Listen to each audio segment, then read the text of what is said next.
Some names once ruled the road, household brands that felt untouchable, engines of innovation and trust. But now cracks are showing. The American auto market isn't just competitive, it's cutthroat. One wrong turn, one bad decision, and even the mightiest names can skid off course. Today, several car companies, some with decades of history, others once seen as the future, are fighting to survive. Sales are slipping, reputations are fading, and the pressure is mounting. These are the car makers on the edge, and time is running out. Femte Volkswagen Group.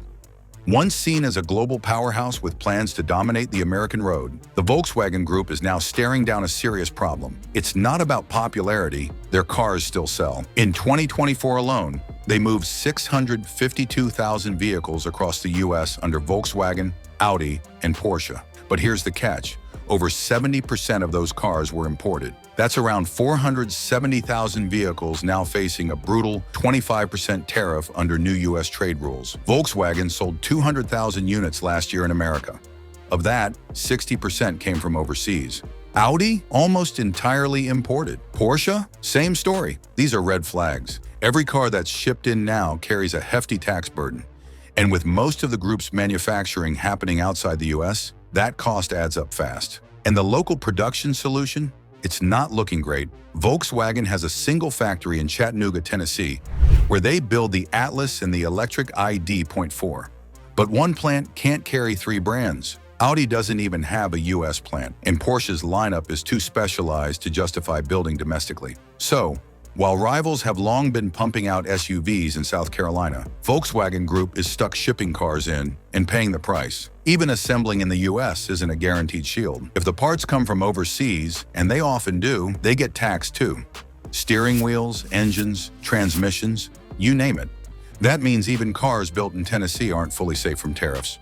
Volkswagen's old playbook was simple: build cars globally and move them where needed. It worked when trade was open, but now the rules have changed. The US wants cars made on home turf, and Volkswagen's lagging behind. Setting up new factories, hiring, training, it's not a quick fix. Meanwhile, Tesla's cranking out EVs in Texas, and other competitors are already well ahead. Volkswagen can't eat the extra cost forever, and raising prices could drive buyers away. With no easy solution and time slipping, the group is cornered. The brand that once dreamed big in America is now fighting just to stay in the race. Store to Honda. Honda has always been a staple in American driveways. The brand is known for dependable, fuel-efficient cars that last forever and don't cost a fortune. In 2024, they sold 1.4 million vehicles in the US. Solid numbers by any standard. But peel back the surface, and a problem starts to show. Around 600,000 of those cars weren't made in the US. That's 43% of their US sales potentially slapped with a 25% tariff thanks to increasingly strict import policies. Even worse, this doesn't just apply to the full vehicles. Car parts from overseas get taxed too. So even American-built Hondas often carry foreign components that come with a price tag. Honda does have factories in states like Ohio, Alabama, and Indiana. These plants build heavy hitters like the CR-V and Accord, but there's no way they can ramp up fast enough to cover nearly 500,000 imported cars. The impact: either Honda eats the cost and bleeds profit, or they pass it to customers, risking sales. Neither option is good, especially when Ford and GM, who build more vehicles domestically, have a built-in advantage. On top of all that, Honda is lagging in the EV game.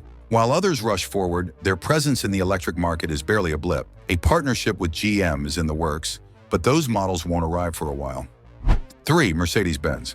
For decades, Mercedes-Benz stood as a symbol of luxury and elite craftsmanship. Sleek, precise, and built to impress, the brand carved out a space where engineering met elegance. In 2024, it sold around 350,000 vehicles in the US, a solid number, especially for a premium label. But peel back the success, and a different story emerges, one built on shaky ground. Roughly 76% of those Mercedes models came from overseas. That's more than 250,000 vehicles vulnerable to new US trade policies. If tariffs hit, the math gets ugly fast. A 25% import duty doesn't just ding profits, it wrecks pricing strategies. And in a market where customers already hesitate at 6-figure price tags, one wrong move turns hesitation into a lost sale. Mercedes does build cars in America. Its plant in Tuscaloosa, Alabama, produces popular SUVs like the GLE, GLS, and GLC. Sounds promising until the details come in. Many of the parts for those SUVs still come from Europe. So even when the car rolls off an Alabama line, its foreign DNA triggers the same tariff penalties.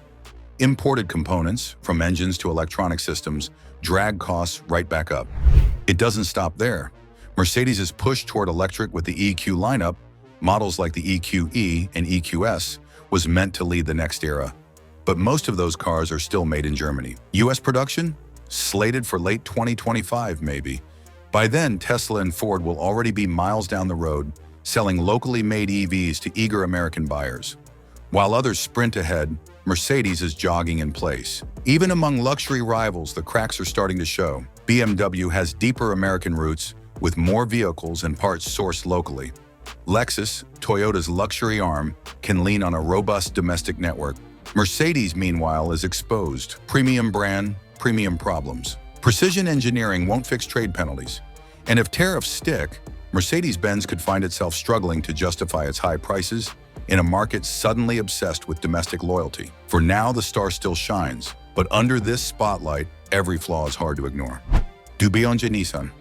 If Mercedes is under pressure, Nissan's situation is something else entirely. Closer to a slow-motion collapse. They moved 924,000 vehicles in the US last year, which sounds strong on paper, but more than half of those cars were imported. That's over 500,000 vehicles at risk under the 25% tariff, and unlike some of its rivals, Nissan has very few cards to play. The company does have plants in Tennessee and Mississippi, but most of the parts used in those plants still come from overseas. So even the vehicles technically made in the US carry foreign components, and the tariff doesn't care about final assembly. That means Nissan's paying for imports at both ends, for complete vehicles and the parts going into domestic builds. It's a double hit with no real way out. And while others are investing in new US factories or expanding EV capabilities, Nissan has been dragging its feet. The once groundbreaking Leaf, it now feels dated. There's been little momentum toward a next-gen EV strategy.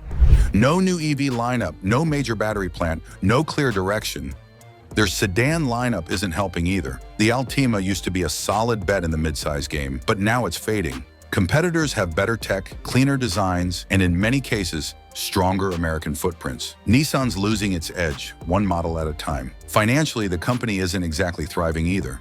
Leadership shakeups, weak global profits, and a muddled brand identity have all chipped away at stability. And without a solid home base in the US, it's tough to pivot when policy shifts. Some insiders even whisper about buyouts or mergers, a takeover by a bigger player like Honda, or maybe a bold move from China's Geely. If something doesn't change soon, Nissan might not just be struggling, it could be up for sale. First, Toyota. And now the heavyweight, Toyota. A name built on trust, consistency, and quiet dominance. The brand sold a jaw-dropping 2.3 million vehicles in the US last year, but not even giants are immune. Nearly 40% of those sales, over 930,000 vehicles, were imported. And that's a problem when the US government starts slapping 25% tariffs on foreign-made cars. As for those new auto tariffs that took effect over the weekend, a 25% tax on car parts is now in place. For a company known for practical pricing and unbeatable value, extra costs are more than just inconvenient. They threaten the whole foundation. Toyota does have a strong US footprint. Factories in Kentucky, Indiana, and Texas have been pumping out Corollas, Tundras, and RAV4s for years. But scaling production fast enough to cover an import shortfall? That's a logistical nightmare.